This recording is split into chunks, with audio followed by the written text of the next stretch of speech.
policy statement will be released at 12:01 tomorrow morning, so you guys are ahead of the game here. So October 18th is this policy statement on media use by children under age 2. To give you a little bit of background, the American Academy of Pediatrics issued its first policy statement regarding media use in this age group in 1999. It was actually a portion of a much larger policy statement called media education. And within that policy statement, there was a recommendation to families that discouraged media use for children under age 2, really based on some limited data and the precautionary principle. We felt like there was more harm than good in this particular age group with media exposure. Truthfully, we got a lot of scrutiny from parents and from industry, and even some pediatricians who said, well, where's the harm if I just want to have my child watch a high-quality program while I'm taking a shower or cooking dinner? And with that, we really had to think long and hard at that question and look at the data. And this is the result of that fresh eye and looking at the data for the past 10 years as research has evolved. And so as of today, we have actually over 50 research studies that have addressed media use in children under age 2. And today, as we all know, we have more screens and we have more shows that are considered infant-directed programs. If you look at studies that look at media use, we know that over 90% of children under age 2 do watch television or a televised program, and on average they're watching 1 to 2 hours a day. We've also seen that almost a third of children under age 3 have televisions in their bedrooms. So, this is the reason why we have this updated policy statement in 2011, because the question today about media use in children under age 2 is perhaps even more relevant than it was in 1999. The questions that we asked in this policy statement, and we focused on answering are, do infant-directed television programs actually have any educational value? Because parents do perceive that there is educational value in this age group. 58% of parents value educational programming for children. The next question is there actually any harm in children watching these shows? And the third question, which is a new question in this policy statement, is there any harm from secondhand television, or what is technically called background media? This is media that is directed for the parent. It's an adult program, but the child is in the room when the program is on. So, to answer the first question, are infant videos actually educational? Well, there is a great developmental digital divide. So if you look at the research, you will see that children age 1.5 to 2.5 will get it, somewhere in that age group, meaning they understand the content and they're able to follow all the editing and all of the fades and all of the special effects that media provides. Kids under 1.5 don't get it. And so to give you an example, there was a study done on Teletubbies, and they looked at 6-month-olds, 12-month-olds, and 18-month-olds watching Teletubbies forwards and backwards. And I will tell you that the 6-month-olds and the 12-month-olds laughed, whether it was going forwards or backwards. They didn't really care. It was only at 18 months when some children actually preferred to watch the show forwards, meaning that they were starting to understand and it was not lost in translation. So when parents will ask, well, is it educational? Well, will an 18-month-old get it? Well, some might get it. Will a 21-month-old get it? Some. But if you look at all comers, all of these children, really the age is around age 2, where children will actually learn from an educational program. So we have proven benefit for children 2 and up, and we really don't have proven benefit under age 2. One thing we know is that watching together may actually help a child learn from a program, almost like having a translator in the room, but truthfully, most parents report that they are not watching while the child is watching an infant-directed show because it gives them time to do something else. So the bottom line is children under age 2 learn best from people and from real objects, and shows may be in fact entertaining, but they're not educational. And so The preference is to let children use their free time to learn by unstructured, independent play. Okay, so where's the harm? That's the other question. So this is, parents view these programs as being safe and entertaining, and some of them view them as being educational because they're both explicit and implicit marketing claims that these programs are educational. But is there really any harm if you just let your child watch the program while you're trying to take a shower or cook dinner? Well, there are three concerns that the literature shows. One is in language development, two is in sleep and the impact on it, and three is time well spent. Is this time really well spent when the child is watching a program? All right, so looking at language development, the key concern that comes up in the literature is that children who are watching programs when they're young have short-term expressive language delays, meaning they're not speaking as much. Expressive means language output. We do not have a long-term study to show the effect of a child who watches infant-directed television programs and how they fare when they're 18 or how they fare when they go to college. We do not have that study. That's something that we certainly encourage, and there is a national children's study that will be looking at that question in addition to other environmental health effects in children. It's a longitudinal study that is just starting now from the National Institutes of Child Health and Human Development. So we won't have that answer for about 20 years, but the question is being asked and will be addressed. But we do see short-term delays. We don't know why. One question mark about why is that when a program is on, the parent and the child are talking less. There's less interaction, and the phrase is talk time. So there's less talk time. 84% of parents will report that they're talking, or they're observed to be talking less when a television is on. And 74% of parents will use fewer new words when the child is watching the program, partially because they may not even be in the room. They may be in another room doing something else, but also because the child is watching the program. Okay, the other question with impact on infant-directed shows is there seems to be poor quality of sleep. Now, most of the studies that we have on sleep impact in children and media use are in children that are older. However, there is a study that does show some concern about parents using television or a televised program as a sleep aid. And if we know that almost a third of parents or a third of children have TVs in their bedroom under age 3, you can put those two together. And when TV is used as a sleep aid, it leads to irregular sleep habits because children are resisting bedtime. And it's not necessarily a calming activity to be watching a program before they go to bed. And we also know that disrupted sleep quality and quantity impacts behavior and learning. The third question is, what are children doing, or what else could children be doing if they weren't watching an infant-directed program? So is this time well spent? And the argument is that children who are heavy media users are having less time being read to. But even if it is a short period of time where the child is watching a program, they could be otherwise doing something more valuable with their time, which is playing independently. And our message to parents is, it really is okay. In fact, we encourage you to let your child play independently. They will find something to do to entertain themselves, and that time will be used to help them problem solve and to use their imagination and think creatively. And that's a very critical life skill for future development.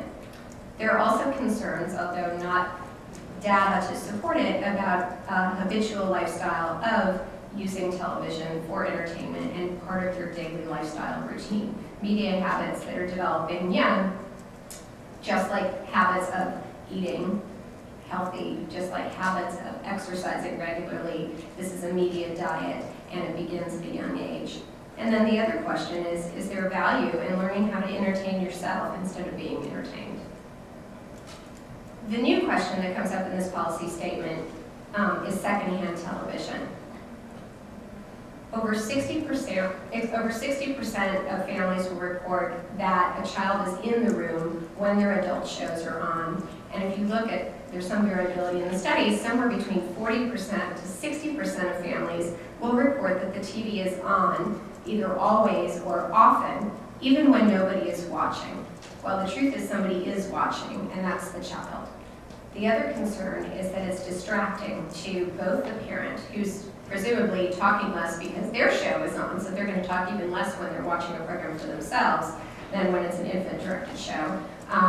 So there's less talk time, and it's also distracting to the child. So even if a child does not understand the content of the show because it's an adult show, and they're sitting on the floor playing with their toys, there's a study that actually shows that children will actually shift their gaze from the toy that they're playing with up to the screen 3 times every minute. So every 20 seconds, they're actually looking up to see what's on the screen and going back to play. They're less focused in the play that they have, that they're playing with, and then they will actually move on to another activity more quickly. So there is some concern about kind of ultimate multitasking when these children are sitting there. And if the TV isn't even on for somebody to be watching, why not just turn the TV off? So in summary, the recommendations on this current policy statement is that we continue to discourage televised programs for children under age 2. And specifically, we're talking about televised programs. We're not addressing iPhone apps or any of these other things. However, there are multiple screens that allow video content to be streamed. We discourage background television use. So turn off the TV if nobody's watching it, or watch your adult shows later. We encourage pediatricians to talk about media use with their families, and we encourage them to talk about it at an early age because media use begins very early in life. So it's not time to talk about it at age 2 or age 4. It's time to talk about it when you have an infant in the office. And it's important for families to understand about setting media limits. This is a media diet. Again, just like other healthy lifestyles, everything needs to be in moderation. We want to value free play and explain to parents that it's important that children have independent playtime, and there's real value in that, and it really is okay for them to play by themselves while you are not able to. We know that parents cannot spend 24 hours a day with their child playing, and that we encourage talk time. Even if you are working on a chore and your child is playing in the same room, talking to them is very important for their language development. And we encourage studies on the long-term effects of media use. That's the end of my formal comments, and I'll take any questions. Yes? Yes, I have a question. I'm Scott Traylor. I'm the founder of 360 Kid, and I'm here for Children's Technology Review. I'm curious, in your recommendations, if you have any comments about the differences between a child watching some screened media versus co-viewing with a parent or a caregiver. Right, so the data that we have with infant-directed programs and parents watching with them, there is some suggestion that an older child, so again, under 18 months, kids really don't get it. Somewhere between 18 months and 2.5 years of age, they do, and what determines whether that child is going to get it or not, well, certainly having an adult interpreter in the room may aid in the learning process, somebody who's talking through and explaining what's going on the show. So there may be some evidence that sitting there with your child may bring that child to a level of understanding what's on the screen. When it's an adult watching a program for their own entertainment and the child is sitting there, I don't think there's a whole lot of talking going on, and again, that adult content kind of goes over the child's head, but it's still distracting for the child. I have another question as well. You touched on it in your summary, but that media use currently, as you're defining it, does not include alternative screens like iPads, tablets, and mobile phones, smartphones. Can you speak to that at all with younger ages? I mean, you just go on YouTube and you'll find hundreds of videos of 1-year-olds playing with an iPad. Right. Do you have any thoughts on that? Well, we know that media now, or screens, are ubiquitous and very portable. What we have research on as of today is televised programs, and televised programs can appear on multiple screens. So to that effect, we can address portable screens who are providing televised content that young children are watching. We do not have any research on apps and games that are educational, and there may in fact be some merit to those things because they're interactive and it just takes a game or toy that you have to figure out cause and effect to a different level. But we don't have any data on that, and this policy does not address that. So the only part of these portable screens that are addressed is the televised content that can be viewed on them. Or passive linear content. Correct. As opposed to interactive content. Correct. All right, thank you. Yes. Hi, I'm Stephanie Wood, Parenting Magazine. 2 questions as well. Do you know if there's any research going on anywhere in terms of these little guys and the, apps and screens? I mean, I would think that that's something we really want. I know that that is a topic that is being explored. I don't know what research is going on, and there's certainly nothing published that I've seen. Yeah, it's a good question. I'm sure somebody is looking at it. The other thing I'm trying to wrap my brain around is who would put a TV in the bedroom of a baby or a toddler? Is there any info about what demographic group are they less likely to be educated in? The Kaiser Family Foundation report? Yes. Yeah. I can't address who does that. An awful lot of people do, though.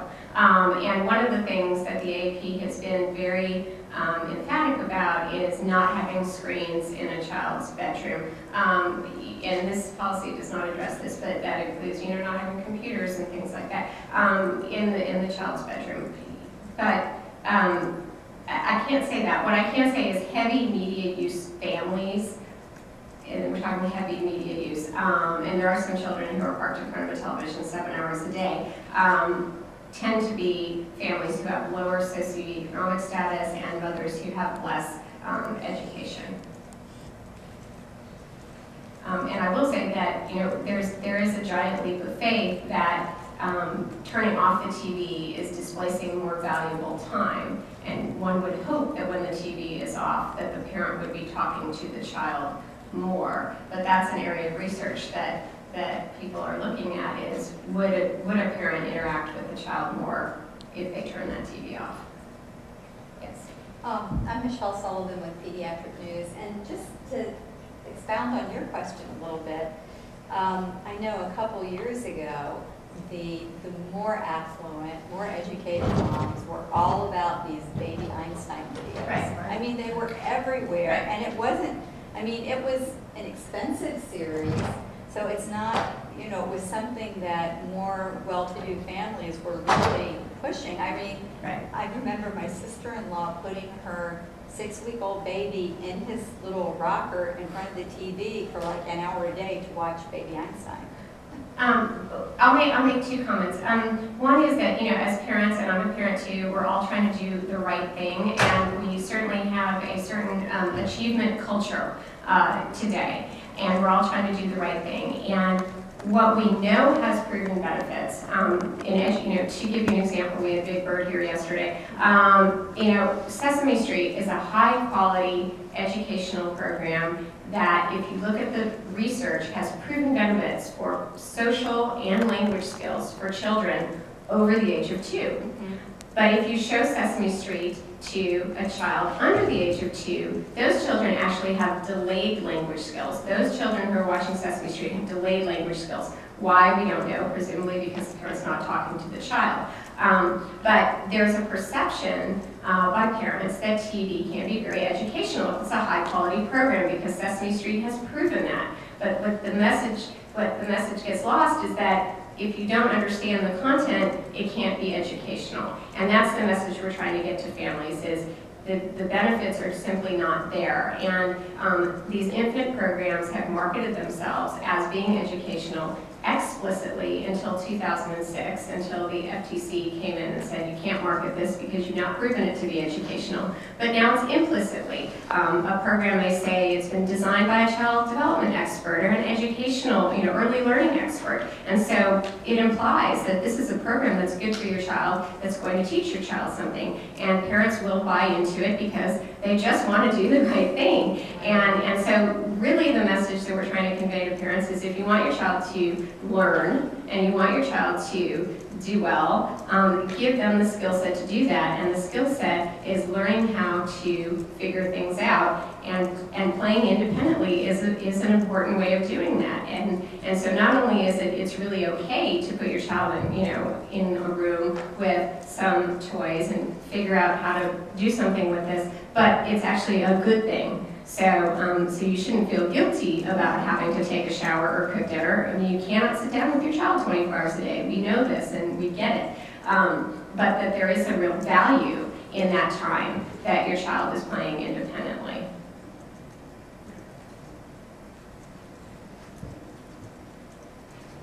Yes? I was wondering about, was there any links to autism? I mean, I know that's one of those kind of mystery areas where everybody's wondering about autism. Prevalence, but has anybody looked at heavy media use and delayed social skills, that kind of stuff?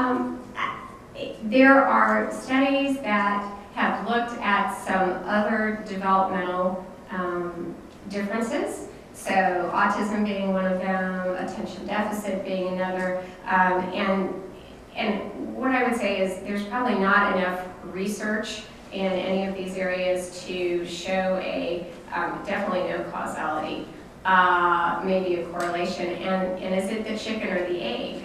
Because in both of those developmental differences, those children are attracted to screens, or they're comforted by screens. And so is that child parked in front of the TV because they settle down and they, and so we don't know which is, and that is not included in this policy statement because that data is not there to show the one developmental issue that we're seeing consistently through the literature. We have more than one study and it seems to be, cooperating, is language. And the one health issue that we're concerned about is sleep. And the others are interesting question marks that I think are still being explored, but you can't prove that media use causes those developmental differences. Yes? You talked about, everything in moderation and sort of a media diet, but, sort of given modern reality. Right. Is there some amount of TV viewing for kids this age that would be like harmless? Okay.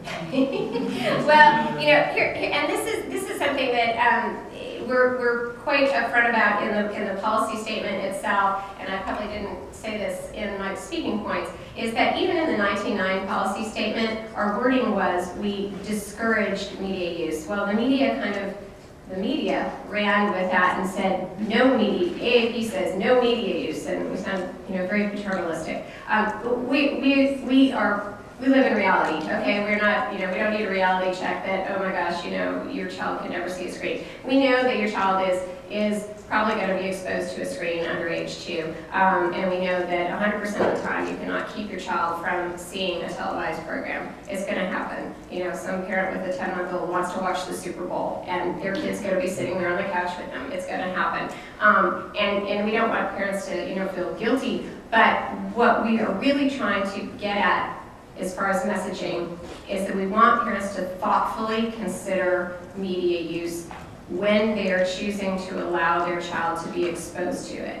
We discourage it in under age 2 because we don't find a value and we have some concerns about harm. So we're not going to give you it's okay to watch, we're not giving you that. We're not going to say, it's okay. But we want you to thoughtfully consider how you use media in your own lives because a parent's media diet also affects the child, and that's something that we do talk about here. So look at your own media diet and then thoughtfully consider how you introduce that in your child's life as well.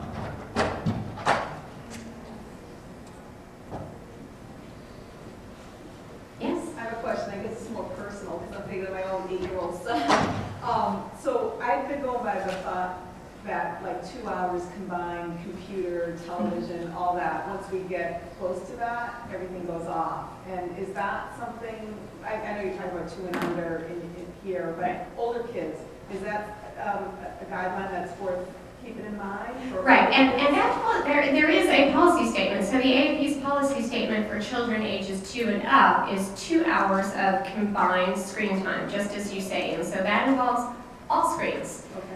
That's computer games, that's computer use, it's TV, it's video games, it's every portable screen you can imagine, 2 hours. And that may be, and we would encourage that to be good quality content. So it's not just, the volume, but the quality that is important. But yes, and we encourage families to monitor that and make sure that their child is, having a safe place to be in the digital world.